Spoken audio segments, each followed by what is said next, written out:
avec 200 millions de dollars de budget et plus d'1 milliard récolté au box-office, le moins qu'on puisse dire, c'est que le film Deadpool et Wolverine est un gros succès, bien loin des récentes casseroles de Marvel. C'est moins le cas du super-héros parce que Wade Wilson, alias Deadpool, est dans le film perdu, paumé, en dépression, et heureusement c'est l'imminente destruction de son univers qui va le remettre en selle. Alors il va redevenir Deadpool et tenter par la même occasion de convaincre Wolverine de l'aider à sauver son monde. Alors le scénario ne cherchait vraiment pas à l'explorer, à l'analyser, c'est le plus improbable et le plus what the fuck de tous les temps.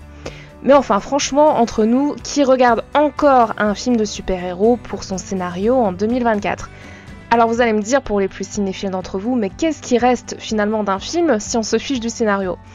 Alors c'est une excellente question et je pense qu'il n'y a pas de réponse générale, mais en tout cas, dans le cas présent, ce qui est sûr, c'est que c'est l'alliance improbable de ces deux super-héros très iconiques et qui match parfaitement. Il faut dire qu'on a un casting vraiment de choix avec Ryan Reynolds et Hugh Jackman vraiment en tête. Ils kiffent à fond dans ce film et ils nous font vraiment partager leur enthousiasme, leur excitation. C'est un vrai régal de les voir s'amuser comme des gamins à l'écran pendant 2 heures. Mais aussi donc la clé du film, au-delà du casting qui est exceptionnel, c'est bien sûr l'alchimie entre les deux personnages qui vont jouer sur leur antinomie ou contradiction totale pendant la durée du film.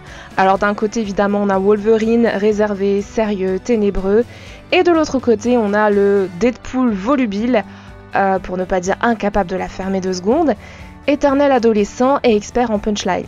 Alors pourtant ces deux contraires sont on ne peut plus complémentaires évidemment. Si on regarde bien, les deux personnages partagent les mêmes blessures, le même profil pour le moins atypique et évidemment le même destin, celui de super-héros. Donc faire fonctionner deux personnages aux antipodes, c'est bien sûr un grand classique des buddy movies. On pourrait en citer une ribambelle, même une infinité depuis les 100 dernières années de cinéma.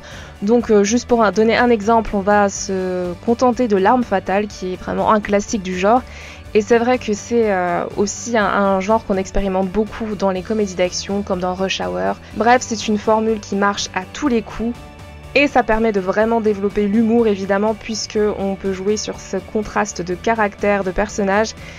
Et évidemment, l'humour, c'est la principale raison de regarder ce film. La bonne humeur, l'enthousiasme, la joie de vivre, le kiff, quoi. Vraiment, on sourit, on rigole, on déconne, on s'amuse. C'est un film hautement réjouissant.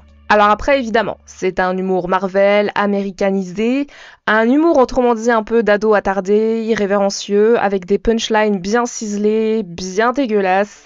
On passe du ridicule au grotesque, mais quand même, on reste sur la bonne vieille recette des mêmes valeurs positives.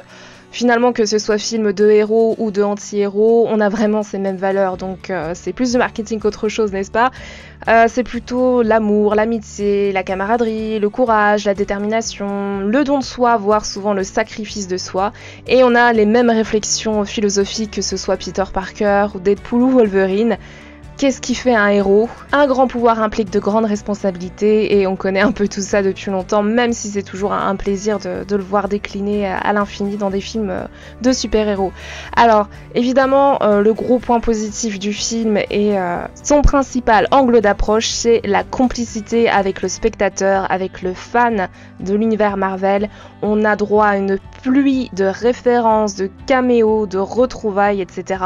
C'est vraiment l'idée d'un partage en famille, puisque au final, on appartient tous à la grande famille des super-héros, on a les mêmes références, les mêmes connaissances, et évidemment, ça va créer une très grande proximité entre le film et les spectateurs. Le quatrième mur, celui de la fiction qui nous sépare donc de ce monde irréel, est sans arrêt explosé avec Deadpool qui nous rappelle à tout bout de champ qu'on est dans un film, qu'on regarde un film qui parle de la Fox, qui parle du reste de l'univers, qui parle du reste de la carrière de Ryan Reynolds.